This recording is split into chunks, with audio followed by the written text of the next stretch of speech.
Oke, sekarang saya mau bahas terkait dengan proposal penelitian saya ini yang ada kaitannya dengan hal demikian yang saya jelasin tadi. Nah, itu tadi rangkuman ya, review dari pertemuan 789. Nah, coba nanti dibuka lagi videonya, materinya dibuka lagi. Oke ya, ini penelitian saya dengan Ibu Rice Novita, proposal penelitian klaster penelitian terapan kajian strategis nasional. Judulnya ini terkait dengan bidang saya, bidang data mining, data science, dikombinasikan dengan bidang Bu Rice Novita, rekayasa perangkat lunak. Nah ini ya, proyeksi dan analisis sentimen masyarakat nasional terhadap keutuhan negara Republik Indonesia berdasarkan sudut pandang komputer data analitik. Nah judulnya lagi ngetren nih, terkait dengan komputer ini ya, komputer data analitik atau sering dikenal sebagai data science. Nah itu ya, kaitannya dengan sentimen analisis, jadi menggunakan sosial media sebagai platform utama objek dari penelitian ini. Kita langsung ke pendahuluan, bagaimana sih penelitian itu. Ini ya, seperti biasa, jadi mulai dari umum dulu, ingat piramida terbalik, mengerucut dari umum ke khusus dulu. Berarti yang dibahas apa? Indonesia merupakan negara kesatuan Indonesia. Kenapa kita bahas mulai dari Indonesianya dulu? Karena di sini adalah berkaitan dengan sentimen masyarakat nasional. Kalau masyarakat nasional berarti secara umum yang akan kita bahas itu adalah negara Indonesia dulu, case-nya dulu. Dan seterusnya itu ada namanya rujukan di sini terkait dengan butir Undang-Undang 45. Itu ya, Undang-Undang 45. Ini rujukan pertama. Rujukan kedua tetap ada Undang-Undang 45. Rujukan ketiga di paragraf ketiga itu ada namanya Widyaningrum dan Dugis 2008. Jadi kalimat yang terakhir ya, nama yang terakhir dan seterusnya. Mengutip dari penelitian yang dilakukan oleh Anastasia Yuni Widyaningrum. Ini masuk ke penelitian terdahulu. Nah, itu ya. Menyatakan, jadi penelitian terdahulu itu letaknya di mana? Di mana saja boleh di pendahuluan itu. Yang penting dia berkaitan langsung dengan penelitian yang akan kita tulis, yang kita kerjakan. Ini kan kondisi ini berlangsung cukup lama, melibatkan beberapa elemen masyarakat, baik kalangan bawah maupun kalangan atas. Isu-isu tersebut seringkali dikaitkan dengan maraknya anti Pancasila, terorisme, dan radikalisme di Indonesia, serta isu khilafah. Jadi saya meneliti terkait dengan bagaimana sih respon masyarakat Indonesia ini terkait dengan anti Pancasila, terorisme, radikalisme, dan khilafah itu. Nah, itu yang lagi ngetren kemarin ya. Nah, mengutip dari ini radikalisme adalah gini diceritakan secara langsung. Berbicara permasalahan radikal dan radikalisme, nah ini kan berkaitan masih di sini ya. Terus dan seterusnya, berbeda dengan radikalisme pada lingkup keagamaan, nah, dan seterusnya. Nah, kembali mengutip pernyataan Mustio Nakamura bahwa radikal dapat dikatakan sebagai, ini masih masuk kepada case-nya, objeknya itu adalah radikalisme dan sebagainya. Baru kita masuk di sentimen. Sentimen juga sering dikaitkan pada tren masa kini era milenial yang tidak lepas dengan penggunaan media sosial. Ini kalimat terakhirnya. Berarti media sosial. Media sosial itu kaitannya dengan apa? Dengan bidang komputer atau bidang-bidang ilmu komputer. Dalam ilmu komputer, sentimen lebih dititik beratkan. Ini ada kata-kata sentimen di akhir, maka kalimat utama di sini adalah sentimen. Dan seterusnya, terlepas dari research, nah dan seterusnya ya, dengan sentimen atau opini masyarakat ilmu komputer sebagai media, dan seterusnya. Nah, baru kita masuk kepada teknik atau metode yang kita gunakan dalam ilmu komputer atau data science itu. Klasifikasi merupakan grup bagian supervised learning yang membagi data menjadi training dan testing. Nah, ini Okvalisa dan lain-lain 2017. Ini menurut Okvalisa, maksudnya menurut penelitian Okvalisa dan kawan-kawan.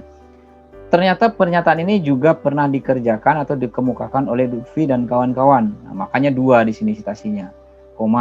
Memiliki kelas khusus yang dimasukkan sebagai target. Nah, ini menurut saya, menurut penelitian saya 2017. Serta memiliki ukuran keakuratan yang dinamis menurut Sig dan Satriat tahun 2016. Jadi satu paragraf ini,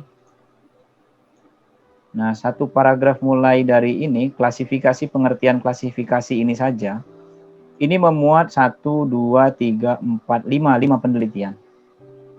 Satu pengertian itu memuat 5 penelitian orang lain. Nah kayak gini ya, membuat rujukan yang bagus. Jadi tidak harus satu pernyataan, satu rujukan. Nah ini karena para prase ya dibaca paper ini, oh ternyata maknanya sama. Berarti yang mengatakan demikian ini. Nah itu ya penelitian yang bagus kayak gitu ya. Kalau Anda mau membuat satu penelitian bagus, nantinya pengen publikasi kayak kawan-kawan Anda itu ya, kakak-kakak kelas Anda itu memang saya wajibkan untuk publikasi ilmiah. Jadi tidak hanya TA, mahasiswa harus punya publikasi ilmiah kalau nanti ada cita-cita mau lanjut pendidikan atau S2, S3. Nah, karena itu adalah nilai poin, nilai plusnya ya. Nah, kira-kira. Jadi saya wajibkan memang yang di tim riset saya itu wajib yang masuk situ harus punya publikasi ilmiah. Jadi kalau tidak silahkan, ya harus punya gitu ya, selain dari TA-nya nanti ketika tamat. Dari semua teknik klasifikasi masing-masing dan seterusnya. Nah ini sama nih. Nah, PNN merupakan, ini pengertian PNN saja ini untuk bisa kita menggunakan 2 penelitian. Apa kelemahan PNN, apa kelebihan PNN. Nah, dan seterusnya pengertian Twitter di Indonesia, pengguna Twitter di Indonesia 60 juta. Nah, kenapa kita menggunakan Twitter? Mengapa kita menggunakan Twitter? Jawabannya adalah karena Twitter itu sekitar 63 juta. Nah, ini menurut Kominfo tahun 2019. Artinya kalau kita meneliti menggunakan fasilitas Twitter, kemungkinan besar kita dapat mewakili dari sampel yang ada populasi di Indonesia ini. Nah, itu dan seterusnya sampailah di paragraf akhir. Nah, ini kok macet-macet ya. Nah, di paragraf akhir di samping itu analisis, nah dan seterusnya gini ya. Di samping itu dan mulai dari sini adalah kalimat sebagai penutupnya. Nah, di samping itu analisis sehingga harapan dari penelitian ini mampu memberikan informasi seluas-luasnya kepada masyarakat umum, pemerintah secara intelektual terkait dengan persepsi masyarakat Indonesia yang dibagi menjadi 3 aspek opini, yaitu positif, negatif, netral, dalam menyikapi isu yang dapat meruntuhkan negara kesatuan Republik Indonesia. Nah, gitu ya, dan seterusnya. Inilah yang namanya pendahuluan. Adam buat pendahuluan kayak gini. Dari kalimat yang akhir ini sehingga ini, itu yang akan dijadikan sebagai rumusan masalah. Nah, karena ini format LPPM atau format dari Kementerian Agama, maka di sini ada yang namanya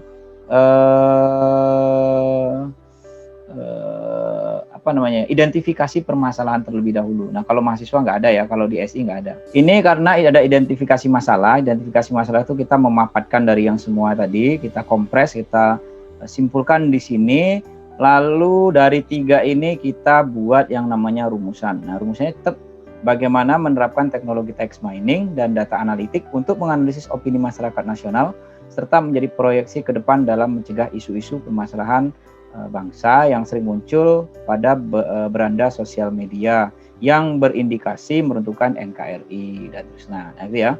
Dari sini baru kita breakdown menjadi tujuan. Tujuannya ada berapa? Ada 2. Pertama, menganalisis sentimen masyarakatnya dulu secara nasional. Yang kedua, memproyeksikan. Nah, sekarang kita analisis dulu. Berdasarkan secara nasional, orang ini menganggap isu-isu radikalisme, anti Pancasila, khilafah. Nah, itu gimana respon masyarakat secara nasional nih? Negatif kah menanggapinya, netral kah, atau negatif, netral, atau positif, atau menganggap memang iya orang-orang yang berjenggot itu radikalisme dan sebagainya itu ya. Nah, yang kedua, memproyeksikan nih proyeksi kedepannya kira-kira seperti apa. Kita akan predikan dengan sentimen 3 sentimen tadi. Nah, hasil dari ininya ke depan seperti apa? Apakah ada pengaruhnya apa tidak terhadap negara kesatuan Republik Indonesia itu? Nah, itu ya, manfaat dan urgensinya adalah seperti ini, dibaca saja ya. Nah, inilah kira-kira kayak gitu. Ini batasannya. Nah, batasan tuh kayak gini. Basis pengetahuan dari sumber dataset utama adalah sosial media Twitter yang diambil dengan proses crawling dengan rentang waktu Januari 2014 sampai Desember 2019. Nah, ini udah saya crawl ya, di crawling untuk sama mahasiswa. Di crawling itu sekitar 3.200.000-an. Ya, 3 juta tweet itu yang udah masuk dengan perkiraan 2 jutaan ya, tapi ini karena update sampai ininya sekitar 3,2 jutaan gitu ya. Nah, ini kira-kira topik utama jadikan pembahasan, keywordnya itu adalah radikalisme, intoleran, anti Pancasila, dan khilafah. Ini karena text mining ya. Terus opini dibedakan menjadi 3 kelas, yaitu positif, negatif, dan netral. Lokasinya sosial media tidak dicantumkan, nah, nggak boleh ya, nanti jadi perang saudara pula nanti. Ini yang mengatakan si Bobby, tempatnya Rokan Hilir. Ini yang mengatakan Anissa Ramadhani, tempatnya Pekanbaru. Ini yang mengatakan Adiah, ini orang tempatnya di Perawang dan sebagainya. Nah, itu nggak boleh ya. Terus proses pre-processing dilakukan dalam bahasa pemrograman Python dan divisualisasikan dalam bentuk web-based. Teknik data mining yang diterapkan menggunakan probabilistic neural network, algoritma a priori, association rules. Ini ada 2 berarti. Penelitian ini juga menggunakan beberapa validator pakar bidang teknologi informasi, pakar bidang agama, pakar dalam bidang hukum, politik sebagai bahan analisis tambahan, dan seterusnya. Nah, ini batasan saja web base yang digunakan memvisualisasi hasil menggunakan bahasa pemrograman PHP dengan database MySQL. Nah, ini ya, ini kira-kira kayak gini.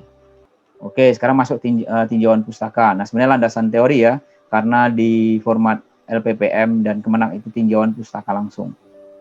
Jadi sosial media. Nah, mulai dari sosial media itu apa? Nah, ini ya rujukan-rujukannya. Twitter, isu trending topik sosial media itu seperti apa? Nah, ini dituliskan Indonesia dan seterusnya. Terus ada data mining, karena kita bidangnya data mining. Data mining itu punya turunan, namanya text mining dan text preprocessing. Di text preprocessing dan data mining atau machine learning itu sendiri, nah ini punya rujukan-rujukan. Nah, ada namanya algoritma. Algoritmanya namanya probabilistic neural network. Nah, ini ya, rujukan-rujukannya harus banyak gitu. Nah, terus tadi karena kita menggunakan 2 metode, nah kalau ada gambar, masukkan gambar. Nah, kalau ada metode, masukkan metode di ininya kalau ada rumus-rumus. Nah, untuk di metode tadi ada association rules, teori ya. Teori itu apa? Nah, seperti ini, seperti ini, seperti ini. Terus analisis opini dan sentimen analisis apa sih? Orang kan nggak tahu ya masalah analisis opini dan sentimen analisis itu. Nah, dituliskan. Terus penelitian terdahulu. Nah, penelitian terdahulu inilah dikatakan sebagai tinjauan pustakaan. Ini dibahas, ini membahas terkait dengan teknologi text mining, ini penelitiannya. Ini membahas terkait dengan sentimen analisis. Nah, ini membahas pakai metode apa saja. Ini menggunakan prediksi atau klasifikasi. Nah, klasifikasi yang sering digunakan ini adalah PNN, ANN, SVM, macam-macam ya. Nah, naik bias dan yang sebagainya. Ini bahas itu. Hasil klasifikasi, nah kita menggunakan word cloud dan sebagainya. Terus ada text application-nya, text mining-nya seperti apa, ini penelitian-penelitian terdahulu. Nah, baru metodologi penelitian. Metodologi penelitian kita bahas pertemuan selanjutnya. Saya akan menunjukkan apanya dulu. Daftar pustaka, kepustakaan. Ini daftar pustaka itu Anda urutkan dari A sampai Z. Nah, ini kalau kita menggunakan apa? Nanti ada menggunakan rujukan IEEE. Maka Anda nanti akan belajar yang namanya referensi menggunakan Mendeley. Nah, itu ya, materinya udah saya siapin. Anda nanti tinggal mempraktekkan bagaimana membuat rujukan menggunakan Mendeley. Nah, itu ya. Ini berapa nih sebanyak-banyaknya nih ya. Nah, Anda kalau bisa ya banyak kayak gini nanti. Sampai 6 halaman. Nah, kira-kira kayak gitu. Jadwal penelitian. Nah, kira-kira kayak gitu. Itu ya kira-kira ya. Terkait dengan simulasi proposal penelitian.